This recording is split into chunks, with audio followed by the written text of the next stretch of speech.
నమస్తే, welcome to 99 TV. Let us trade goods not nuclear missiles. That's what Trump గారు మనకి భారత్కిను పాకిస్తాన్కి శుద్ధులు చెప్తున్నారు. ఖచ్చితంగా మీరు చెప్పాల్సింది మీరు చెప్పారు, మీరు చేయాల్సింది మీరు చేయాలనుకున్నది మీరు చేసేస్తున్నారు. అలాగే ఇతరులు ఏం చేయాలో కూడా మీరే చెప్పేస్తారు. అంటే మా దేశంలో 26 మంది ప్రాణాలు బలికొన్న వాడితోటి మేము వ్యాపారం చేయాలి.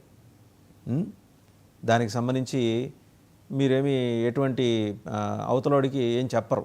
ఆ టెర్రరిస్ట్ క్యాంపులు నడుపుతున్న దేశానికి ఇద్దరు కూర్చొని మాట్లాడుకోవాలి, వ్యాపారాలు చేసుకోవాలి. మరి దీనికి పరిష్కారం ఏంటి? దీంతోపాటు ఇంకోటి అమెరికన్ కంపెనీలో బయటపడ్డ పాకిస్తాన్ టెర్రర్ ఫండింగ్, వీటన్నిటికి సంబంధించి సమగ్రంగా విశ్లేషించడానికి చర్చించడానికి మనతో ఉన్నారు స్క్వాడ్రన్ లీడర్ మాధవపెద్ది కాళిదాస్ గారు. నమస్కారం కాళిదాస్ గారు. అలాగే కల్నల్ పరమేశ్వర్ కూడా మరి కాసేపట్లో జాయిన్ అవుతారు. కల్నల్ పరమేశ్వర్ గారు కూడా జాయిన్ అయ్యారు. నమస్తే కల్నల్ పరమేశ్వర్ గారు. టు స్టార్ట్ విత్ కాళిదాస్ గారు, చూశారు కదా, అంటే శుద్ధులు చెప్పడానికి పెద్దన్న వచ్చేసాడు ప్రపంచ పోలీస్. మనం వ్యాపారాలు చేసుకోవాలట, ఇంకేమీ మాట్లాడకూడదుట, న్యూక్లియర్ మిసైల్స్ గురించి వాటి గురించి ఏం మాట్లాడకూడదుట, ఓన్లీ ట్రేడ్ మిగిలిన వాటి మీదే మాట్లాడుకోవాలి. ప్రపంచానికి ఆయుధాలు అమ్మి దాంతో బతికే అమెరికా ఇవాళ శుద్ధులు చెప్పడాన్ని మీరు ఎలా చూస్తున్నారు సార్? మీరు మ్యూట్లో ఉన్నట్టున్నారు సార్. లేనండి. రైట్ సార్, ఇప్పుడు ఓకే సార్, వినిపిస్తుంది. వినపడుతుందా? వినిపిస్తుంది సార్. అమెరికా ఎప్పుడు ఫక్తు వ్యాపార దేశమేనండి. వాళ్ళకి పైన ఏదో ప్రపంచ శాంతి అది ఇది అంటారు, ఉంటుంది. బట్ దాని వెనకాల వాళ్ళ ఎజెండా ఎప్పటికైనా ట్రేడ్ కావాలి. బహుశా మోస్ట్ అబ్జర్వబుల్ థింగ్ ఏంటంటే, చైనా ఎక్విప్మెంట్ ఫెయిల్ అయిపోయిన తర్వాత ఎక్కడైనా పాకిస్తాన్కి మా ఎక్విప్మెంట్ మేము అమ్ముతాము, చైనాది వేస్ట్ అయిపోయాయి, ఎలాగూ చైనా మీద సుంకాలు అవి ఉన్నాయి కదా, సో అక్కడ ఆ రకంగా వాళ్ళ కచ్చ తీర్చుకుందామని, అంటే చైనాని డిస్మాంటిల్ చేసేసి అక్కడి నుంచి దాని స్థానంలో వాళ్ళు రావాలి. అయితే డబ్బు ఎక్కడి నుంచి వస్తుందంటే, మరి IMF డబ్బు ఉంది కదా, ఏం ఊరినే వచ్చిందా? వెనకాల అమెరికా అదృశ్య హస్తము ప్రచ్ఛన్న హస్తము లేది. ఐ డోంట్ థింక్ డబ్బు వచ్చి ఉండొచ్చు.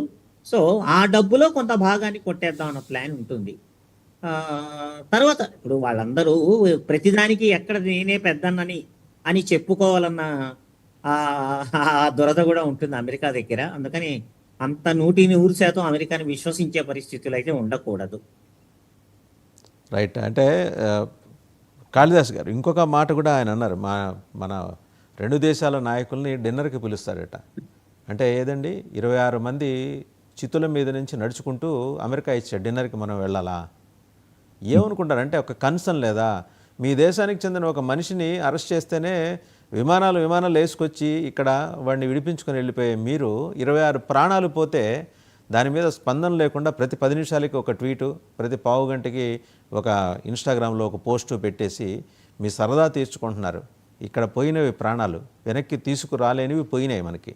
దాని మీద సమాధానం చెప్పకుండా మధ్యవర్తిత్వం వహిస్తానంటూ ఈ అక్కర్లేని ఈ ములాజాలు ప్రకటించుకుంటూ ఆయన చేస్తున్న దానికి గండిపడింది. ఎందుకంటే నిన్ననే మీరు చూసుంటారు, అమెరికన్లో చెందిన మక్సర్ స్పేస్ ఏజెన్సీ శాటిలైట్స్ ఇమేజెస్ అమ్ముకుంటారు వాళ్ళు బేసిక్గా.